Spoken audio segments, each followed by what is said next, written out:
pancreas also is not so good at all. But I was just to show you gross anatomy. I brought some other pancreases here. This one looks like it's okay.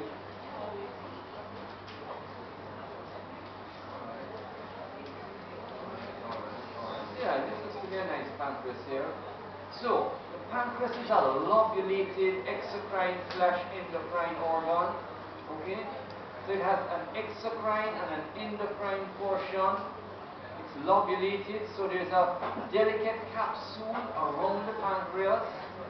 And this capsule will send septae into the gland. And these septae are going to divide the pancreas into the lobules. And these lobules are going to contain an exocrine and an endocrine component. Okay? So what we're looking at here now is the exocrine component, which are composed basically like a bunch of grapes of acini or alveoli. Okay? So what we're looking at right here, wow, this is beautiful. This is really good. Beautiful. Right here, as I look down at it, there it is. Right in the dead center. Let me see if I can bring this. So, okay, focus. Well, okay. But I've put the microscope up to its limit. This is times 1,000. And that is the centroacinar cell. Alright? So what is indicative of the pancreas, Archie?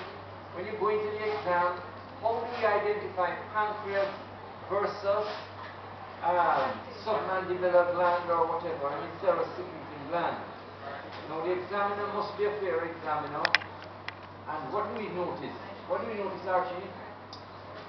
That at the center of the acinus, rather than seeing a lumen there, a blank empty lumen, in many of them we see a cell, and that cell is known as the centroacinar cell.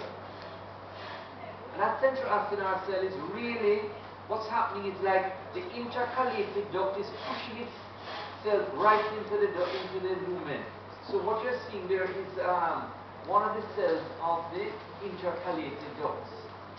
So the pancreas will also have intercalated ducts, but these intercalated ducts contribute a centroacinar cell, provide a centroacinar cell that's found right at the center of the there. So if we look again right above the tip of the pointer, there is another centroacinar cell. Okay? Now the acinus of the pancreas, that's the exocrine portion, or the alveolus, you will see that the top of the cell towards the apical end of the cell above the nucleus is very, very pink, very acidophilic, taking a lot of eosin stain up because it contains a lot of zymogen granules.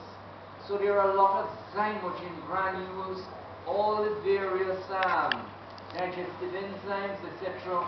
These are now held in little granules, and these are known as the zymogen granules. When we contrast this to the base of the cell, the bases of the cells are a deep purple, and that's sometimes referred to as ergastoplasm. And this ergastoplasm tends to be not acidophilic but very basophilic, and will contain, for example, a lot of the ribosomes, etc., and a lot of mitochondria. So a lot of mitochondria, etc., a lot of the endoplasmic reticulum, bearing a lot of the ribosomes and everything, so that the basal end of the cell has what is referred to as ergastoplasm, whereas the apical end of the cell is very pink and is very acidophilic. So the base of the cell is basophilic, very purple, whereas the apical end of the cell now has a lot of pink material, and that pink material is taken up from a dye. Wow, beautiful.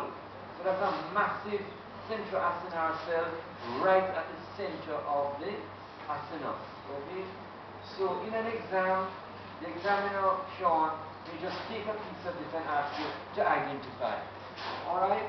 And it's a very fair thing to say, we do not need to see what? The islet of Langerhans. So we don't have to see the islet of Langerhans to identify that this is the pancreas. Now, unlike the salivary glands have a very conspicuous myoepithelial cells surrounding the acinus. And most authors doubt the presence of these so-called basket cells associated with the acini of the pancreas. Now what are we seeing right here? Sean, what's this? Oh, some madness. There's blood in it. Look at blood. There's blood in it.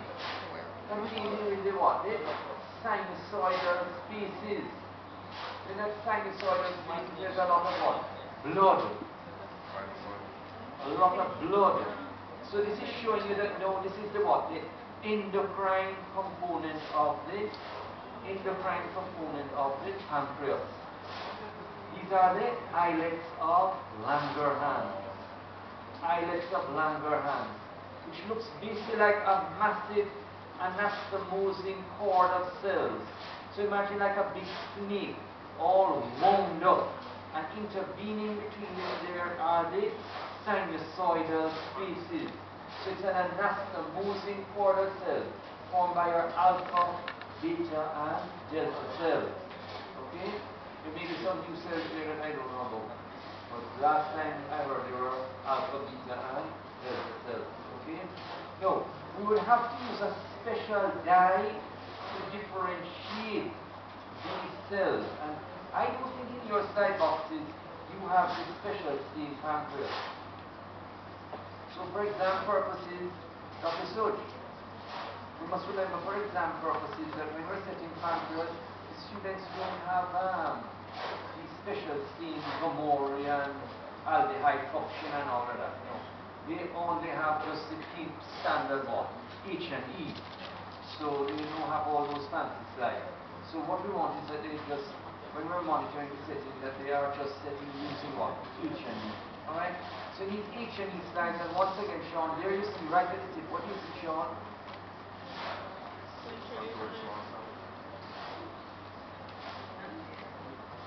Right below the tip of the pointer is another one. At the tip of the pointer is another one. Centroacinar cells. Okay? Now let's look at the duct system. They're the intercalated ducts that will be lined by cuboidal epithelium. And when we get out into the outlying connective tissue, but it's a very large, wow, beautiful, hot,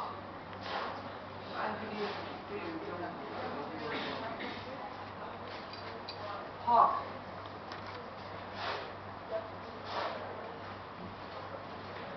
So when I was doing my zoology, this structure really fascinated me. Alright? So when I was finishing up my zoology degree, I would come over here and ask my colleague Larry for some of these slides here. Alright? Because in zoology we weren't given any slides at all, just going to the lab. And I think I came over and I remember asking for this specific slide. And what are we looking at here? Sean knows. What is this structure?